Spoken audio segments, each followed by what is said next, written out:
دنیا میں بڑے بڑے فوجی جرنیل گزرے ہیں، جن میں چنگیز خان، تیمور لنگ، نیپولین بوناپارٹ، جولیس سیزر اور ان کے بہترین جنگی کارنامے بھی آپ پڑھ چکے ہیں۔ لیکن آج جس شخصیت کے بارے میں ہم یہاں پر ڈسکس کرنے جا رہے ہیں، یہ وہ شخصیت ہے جس نے اپنی زندگی کی کوئی جنگ کبھی نہیں ہاری۔ آج کی ویڈیو حضرت خالد بن ولید رضی اللہ تعالیٰ عنہ کے اوپر بنی ہوئی ہے۔ امید ہے یہ ویڈیو آپ کو ضرور پسند آئے گی۔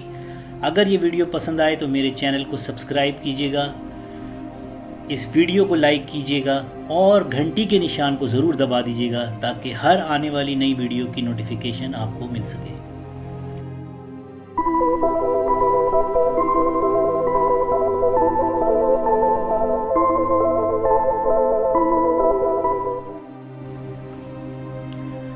خالد بن ولید رضی اللہ تعالیٰ عنہ کی بے مثال کامیابیوں کی وجہ سے رسول اللہ صلی اللہ علیہ وآلہ وسلم نے سیف اللہ یعنی اللہ کی تلوار کے لقب سے نوازا، اور خالد بن ولید رضی اللہ تعالیٰ عنہ 6ویں صدی کے آخر میں قریش کے قبیلے بنی مخزوم میں پیدا ہوئے۔ اس قبیلے کے لوگ جنگجو ہوتے تھے اور جنگی مقاصد کے لیے گھوڑے پالتے تھے۔ ابتدائی عمر سے ہی خالد رضی اللہ تعالیٰ عنہ نے فنون حرب، گھڑ سواری، تلوار اور نیزہ بازی میں مہارت حاصل کر لی تھی۔ انہوں نے بہت جلد سیکھ لیا تھا کہ کس طرح اونٹوں کے ذریعے ریگستان کو جلد عبور کیا جا سکتا ہے اور کس طرح گھوڑوں کے ذریعے دشمن پر حملہ آور ہوا جا سکتا ہے۔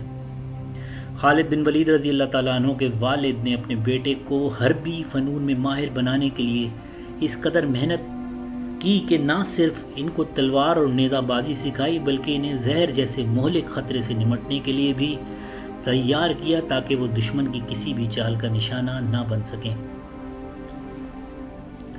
آج کے جدید دور کے ایک مورخ نے لکھا ہے کہ خالد بن ولید رضی اللہ تعالیٰ عنہ نے ایک مرتبہ ایک جنگ کے دوران دشمن کو زیر کرنے کے لیے اپنے دشمن کے سامنے زہر پی لیا تھا، تاہم زہر پینے سے پہلے انہوں نے بآواز بلند بسم اللہ الرحمن الرحیم پڑھا۔ اس طرح دشمن لڑنے سے پہلے ہی ان کی دہشت کے ہاتھوں شکست کھا چکا تھا۔ اللہ کے حکم سے خالد بن ولید کو کچھ بھی نہ ہوا اور اسلام قبول کرنے سے قبل جنگ احد میں مسلمانوں کا شدید جانی و مالی نقصان بھی حضرت خالد بن ولید رضی اللہ تعالیٰ عنہ کی جنگی حکمت عملی کا ثبوت تھا۔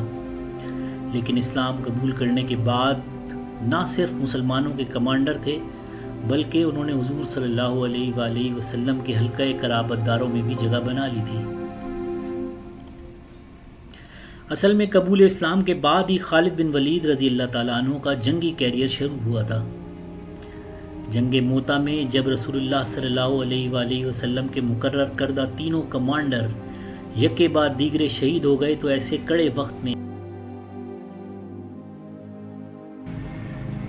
خالد بن ولید نے فوج کی کمان سنبھالی، 3000 شکست خوردہ سپاہیوں کو ہمت دلائی اور اپنی بہترین جنگی حکمت عملی سے دشمن کے 20,000 سے زائد سپاہیوں کے لشکر کو شکست فاش دی۔ خالد بن ولید رضی اللہ تعالیٰ عنہ کی کمان میں مسلمان اس قدر جنگوں میں فتح حاصل کی کہ مسلمانوں میں یہ عام تاثر پھیل گیا کہ ہماری فتوحات صرف خالد بن ولید رضی اللہ تعالیٰ عنہ کی وجہ سے ہیں، اگر یہ نہ ہوں تو ہم شاید جنگوں میں ہار جائیں۔ اس تاثر کو زائل کرنے کے لیے خلیفہ وقت حضرت عمر رضی اللہ تعالیٰ عنہ نے کچھ عرصے کے لیے خالد بن ولید کو کمانڈر کے عہدے سے معزول کر دیا تھا۔